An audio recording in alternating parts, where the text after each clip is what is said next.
ఓం గురుభ్యో నమ మాతాపితృదేవతాభ్యో నమ రత్నశ్రీ ఆచార్య రవికుమార్ నిఖిలానంద సాగర్ మహారాజ్ గురుపాద పద్మములకు నమస్కారం తెలియజేసుకుంటూ సిద్ధగురు దత్తగురు నమామి పరమతత్వ వెంకటేశ్వరాయ గురుభ్యో నమ. శ్రీ శ్రీ శ్రీ నిఖిలానంద మహారాజ్ గురు పరంపరాపీఠం ఛానల్ ద్వారా మనం గురు శిష్యుల బంధాన్ని మనం చర్చించుకోవడం జరుగుతుంది. ఈ ఉపాసన అమ్మవారు స్వామివారి ఉపాసన ఉపాసనలో భాగంగా సాక్షాత్ శివుడు యొక్క కోరికనే ఆ శిష్యుడు నిరాకరించినందుకు ఆ కాశీ విశ్వనాథుడు ఆశ్చర్యపోతూ ఓహో ఏమి గురుభక్తి అనుకుంటూ స్వామివారు వెళ్ళిపోవడం జరుగుతుంది. అయితే శిష్యుడు ఇంకా చాలా రోజులు ఆ గురువుకి సేవ చేసుకుంటూ ఆ కారుతున్న చీమి నెత్తురు రక్తం తుడుచుతూ స్నానాలు చేయిస్తూ భిక్షాటనకి వెళ్ళి ఆ గురువుగారికి భిక్ష తెచ్చి పెట్టడం జరుగుతుంది. ఇన్ని కష్టాలు పడినా ఆ గురువు ఆ శిష్యుని ఛేదరించుకోవడం, ఆ భిక్ష తెచ్చిన భిక్షని విసిరేయటం, ఇలాంటి భిక్ష తెస్తావా నాకు అని చెప్పేసి రకరకాలుగా పరీక్షలు పెడుతుంటాడు.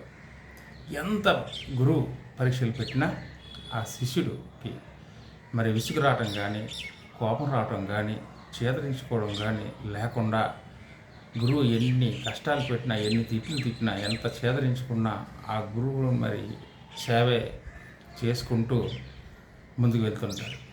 అలా కొన్నాళ్ళకి వైకుంఠంలో విష్ణుమూర్తికి కూడా నారాయణుడికి కూడా ఆ శిష్యుడి మీద దయ కలిగి ఆ శిష్యుడికి ప్రత్యక్షం దర్శన భాగ్యం ఇచ్చి, నాయన మీ గురువుగారి యొక్క కరం పొలాన్ని తీసి ఆరోగ్యవంతుని చేస్తాను. అదేవిధంగా నువ్వు గురువు సేవ చేసినందుకు నువ్వేం కావాలో నువ్వు కోరుకో, నీకు వరాలు ఇస్తానని చెప్పేసి ఆ నారాయణుడు కూడా శ్రీమన్నారాయణుడు కూడా అడగడం జరుగుతుంది. వెంటనే ముందు ఆ కాశీ విశ్వనాథుడు వరం ఇచ్చేటప్పుడు వెళ్ళి గురువుగారిని అడిగితే గురువుగారు కోపగించుకోవటం వల్ల నారాయణుడు ఆ శ్రీమన్నారాయణుడు కూడా వరమిస్తామన్నప్పటికీ కూడా వెంటనే గురువు దగ్గరికి వెళ్ళకుండానే, స్వామి మా గురువుగారు కరంపలం తీరకుండా ఎటువంటి వరాలు తీసుకోరు,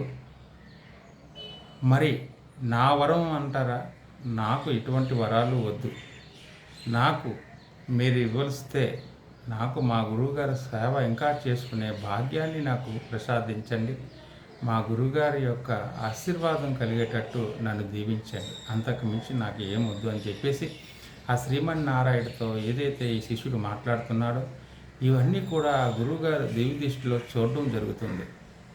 అప్పుడు వెంటనే శ్రీమన్నారాయణుడు ఆ యొక్క శిష్యుడి యొక్క ఆ గురుభక్తిని మెచ్చుకుంటూ ఆశ్చర్యపోతూ ఆ శిష్యుడిని ఆశీర్వదించి వైకుంఠానికి వెళ్ళిపోవడం జరుగుతుంది. ఆ నారాయణుడు వెళ్ళిపోగానే శిష్యువు ఆ గురువు దగ్గర సేవకిని వెనక్కి వెళ్ళి గురువుగారి దగ్గరికి వెళ్ళడం జరుగుతుంది. వెంటనే గురువుగారు ఆ మంచం మీద నుంచి లేచి ఆరోగ్యవంతుడై అతని యొక్క దర్శన భాగ్యాన్ని శిష్యుడికి ప్రసాదిస్తాడు. వెంటనే ఆ శిష్యుడు ఆ గురువును చూసి ఆ గురువు గారిని స్తుతించి ఆ గురువుగారు ఆరోగ్యవంతంగా ఉండాలని చూసి అతని యొక్క కుష్టి వ్యాధి అంతా తొలగిపోవడాన్ని చూసి ఎంతో ఆనందంతో ఆ గురువుగారు పాదాలకు పడి నమస్కారం చేసి స్తుతించి వేడుకుంటాడు. అప్పుడు ఆ గురువు మహాతపస్వి అయిన ఆ గురువు, త్రికాల అయిన ఆ గురువుకి కుష్టి వ్యాధి ఏంటి మనకి తెలియంది.